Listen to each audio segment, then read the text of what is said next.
Les membres du corps diplomatique, Mesdames, Messieurs les directeurs généraux, directeurs et chefs de service, Mesdames, Messieurs les représentants des partenaires techniques et financiers, Messieurs les présidents des organisations d'employeurs, Mesdames, Messieurs les secrétaires généraux de centrales syndicales de travailleurs,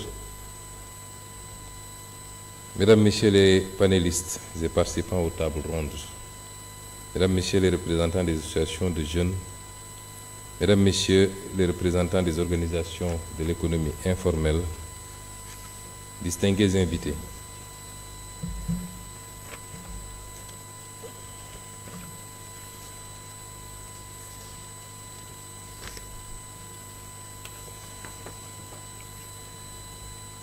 Nous avons tenu, durant ces journées de réflexion collective,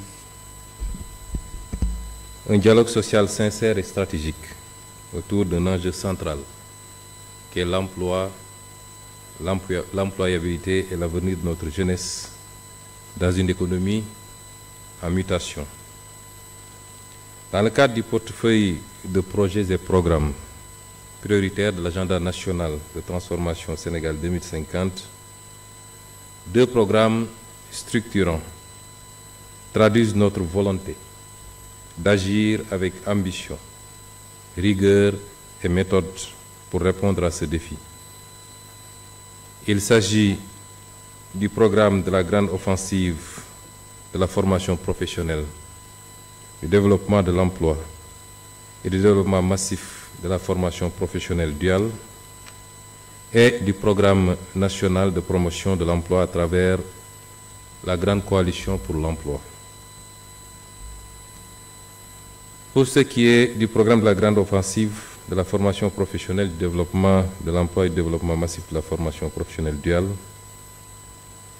ce programme constitue l'épine dorsale de notre politique de souveraineté par le capital humain et son ambition est claire: faire de la formation professionnelle, depuis les niveaux infra-baccalauréat jusqu'au doctorat, un levier massif de transformation structurelle de notre économie, d'inclusion des jeunes et d'élévation des compétences dans les secteurs moteurs de la croissance.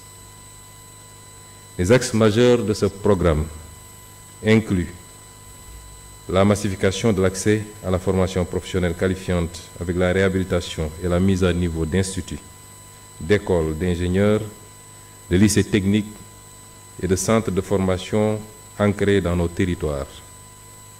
Le déploiement à grande échelle de la formation professionnelle duale en articulation directe avec les entreprises et les branches professionnelles.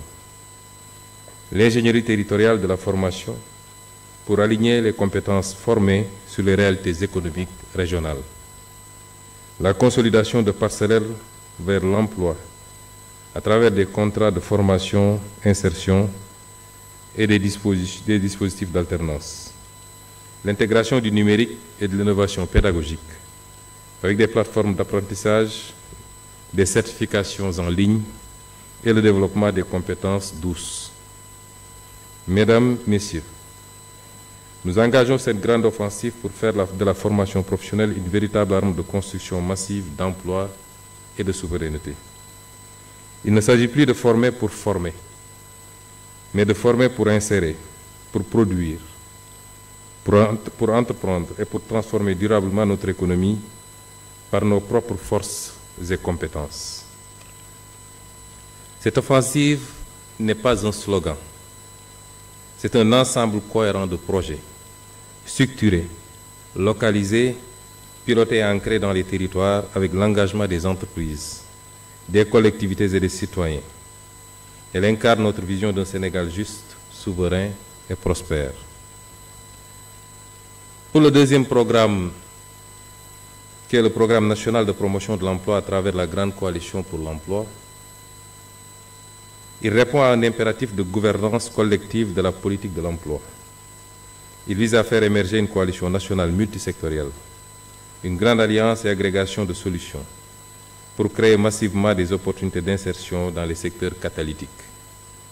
Piloté directement par la primature, ce programme repose sur des portefeuilles structurants portés et exécutés par les ministères sectoriels à travers des plateaux multisectoriels.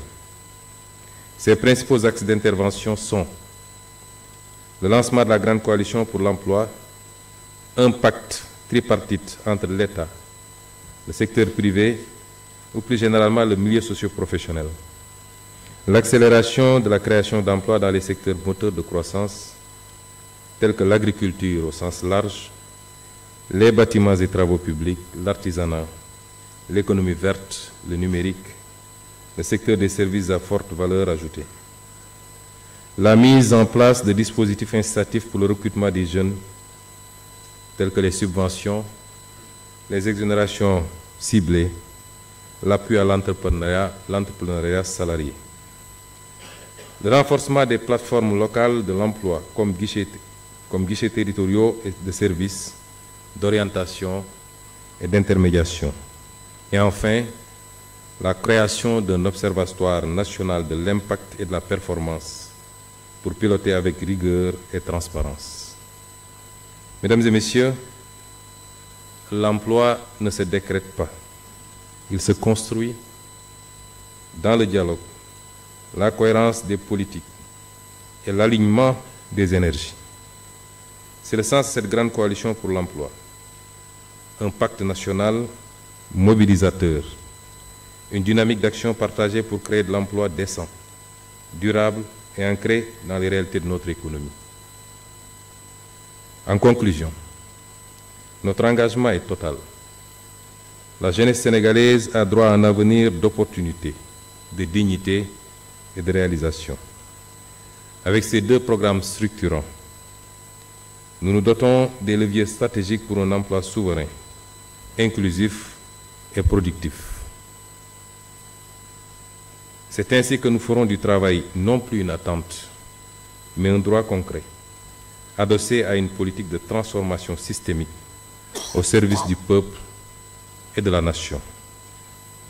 Mesdames et messieurs, je viens de vous lire le discours qui a été préparé par mes services et qui est fondamentalement adossé sur les travaux qui sont en cours au sein de la primature dans le cadre de la déclinaison ou de la mise en œuvre de l'agenda de transformation systémique. Ces deux programmes sont des programmes phares, c'est pourquoi on les a alignés dans ce qu'on appelle les programmes catalytiques, qui constituent les programmes les plus importants dans le portefeuille programme.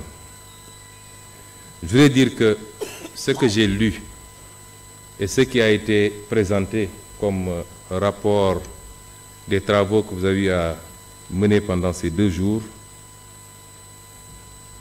constituent des professions de foi, des projections et des vœux. Il n'en a pas manqué dans le passé au Sénégal et je pense que des regroupements comme celui-là, sous cette forme ou sous d'autres formes, on en a tenu des dizaines, voire des centaines dans ce pays. Il est temps que nous puissions passer à l'action concrètement.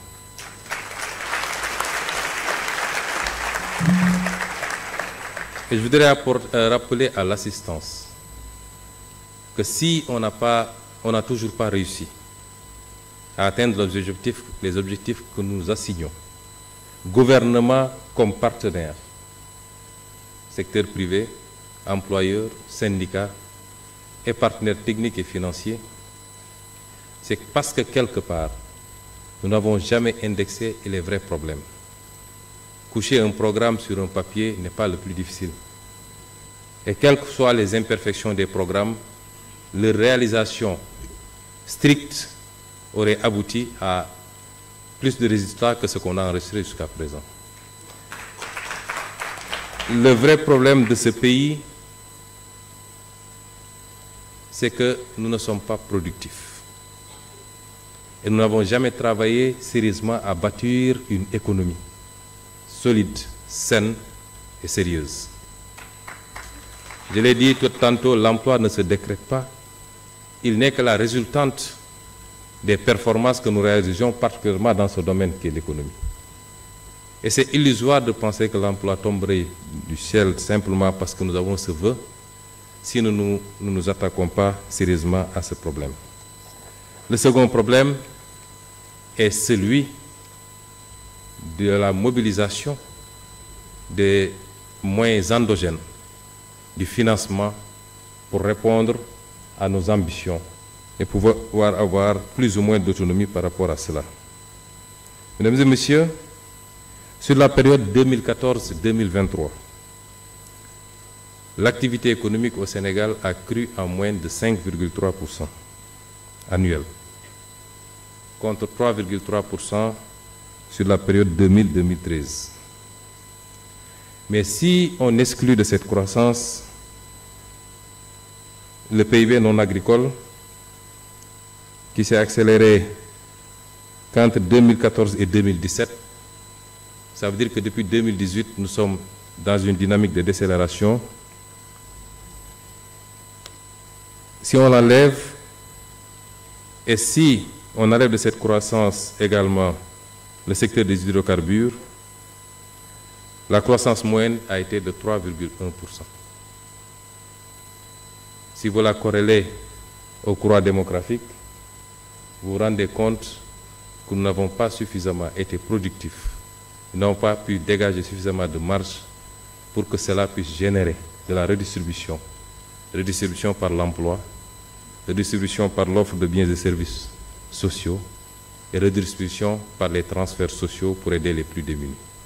Et c'est là où se trouve le véritable pari que nous devons relever désormais.